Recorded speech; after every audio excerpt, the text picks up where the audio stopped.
बाहेर पाऊस पडतोय आणि चहा बरोबर खाण्यासाठी जर काही कुरकुरीत स्नॅक्सची रेसिपी शोधत असाल तर आज मी तुम्हाला दाखवणार आहे ज्वारी आणि नाचणीपासून अगदी सोप्या पद्धतीने बनवलेल्या चिप्स. आपण सुरुवात करूया. इथे मी वेगवेगळ्या बोलमध्ये नाचणी आणि ज्वारीचं 1-1 कप पीठ घेतलेलं आहे. 2 टेबलस्पून बेसन ही नाचणीच्या पिठात घालून घेऊया. 2 टेबलस्पून कणिक, 1 टेबलस्पून तीळ घेतलेले आहेत, 1 टीस्पून लाल मिरची पावडर, अर्धा टीस्पून हळद, चवीप्रमाणे मीठ. सगळं व्यवस्थित मिक्स करून घ्यायचे. ज्वारीच्या पिठात सुद्धा आपण 2 टेबलस्पून बेसन घालायचे, 2 टेबलस्पून कणिक, 1 टीस्पून ओवा आणि 1 टीस्पून काळी मिरी पावडर, चवीप्रमाणे मीठ. हे सुद्धा आता व्यवस्थित मिक्स करून घ्यायचे. आता इथे एका बाजूला मी तेल गरम करायला ठेवलेलं होतं. त्यातलं 1-1 टेबलस्पून तेल दोन्ही बोलमध्ये घालून घेऊया. तेलाचं मोहन घातल्यामुळे चिप्स छान कुरकुरीत होतात. हे थोडंसं चमच्यानेच आपल्याला ढवळायचं आहे आणि त्यानंतर हाताने छान मिक्स करून घ्यायचं आहे. ह्याचं टेक्स्चर बघू शकता. ह्याच्यात थोडं थोडं पाणी घालून पीठ मळून घ्यायचं. खूप घट्ट सुद्धा पीठ ठेवायचं नाही आणि खूप सैल सुद्धा ठेवायचं नाही.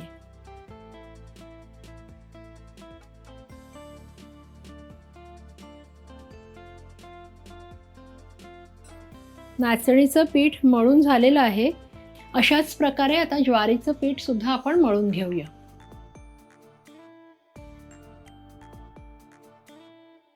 नाचणी आणि ज्वारीचं पीठ मळून झालेलं आहे. ते आपल्याला अजिबात मुरत ठेवण्याची आवश्यकता नाहीये. तर लगेचच आपण आता चिप्स करूया आणि त्यासाठी इथे मी चकलीचं भांडं घेतलेलं आहे. हातावर मी थोडंसं तेल घेतलेलं आहे आणि ते सगळीकडे आतून व्यवस्थित लावून घेऊया दोन्ही बाजूनी.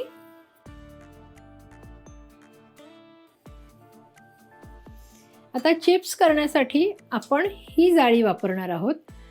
चकलीच्या भांड्याबरोबर ही जाळी सुद्धा आपल्याला मिळते. तर ही जाळी घेतलेली आहे. ह्याला सुद्धा थोडासा तेलाचा हात लावून घ्यायचा आहे आणि अशा पद्धतीने ही जाळी आपल्याला याच्यात बसवायची आहे आणि हे भांडं बंद करून घ्यायचं. आधी आपण नाचणीचे चिप्स करूया. मी इथे हाताला थोडंसं तेल घेतलेलं आहे. हे जे मळलेलं नाचणीचं पीठ होतं त्यातलं थोडं पीठ घ्यायचंय. आता हे जे पीठ आहे हे चकलीच्या भांड्यात घालून घ्यायचंय. आता हे बंद करून घ्यायचंय. तळणीचा कोणताही पदार्थ करताना तेल तापलंय की नाही हे आधी चेक करायचं. बघू शकता आपलं तेल छान तापलेलं आहे.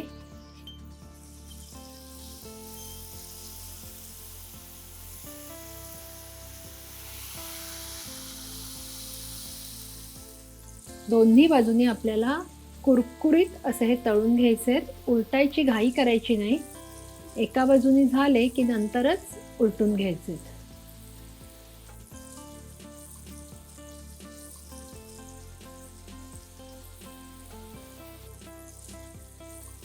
छान रंग सुद्धा आलेला आहे.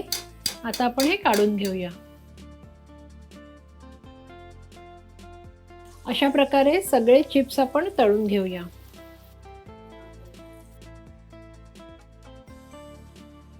नाचणीच्या चिप्स तयार आहेत. आता तशाच प्रकारे आपण ज्वारीच्या सुद्धा चिप्स करून घेऊया. या पिठाचा एक गोळा घ्यायचा आहे आणि जेवढं मावेल तेवढं पीठ या सोऱ्यामध्ये भरून घ्यायचं आहे. तर आता आपण ज्वारीच्या चिप्स करून घेऊया.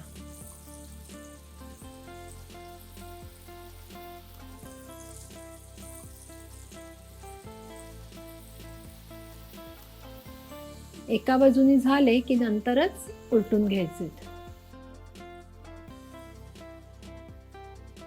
दोन्ही बाजूनी छान कुरकुरीत झालेले आहेत. तर आता आपण हे काढून घेऊया. तेल सगळं निथळवून घ्यायचंय. सगळे ज्वारीचे चिप्स आपण तळून घेऊया. अशा प्रकारे नाचणीचे आणि ज्वारीचे कुरकुरीत चिप्स तयार आहेत. ह्याला अगदी रिबन पकोडा सुद्धा म्हणतात. तर तुम्ही हे नक्की करून पाहायचे. कसे झालेत ते आम्हाला कळवायचं सुद्धा आहे.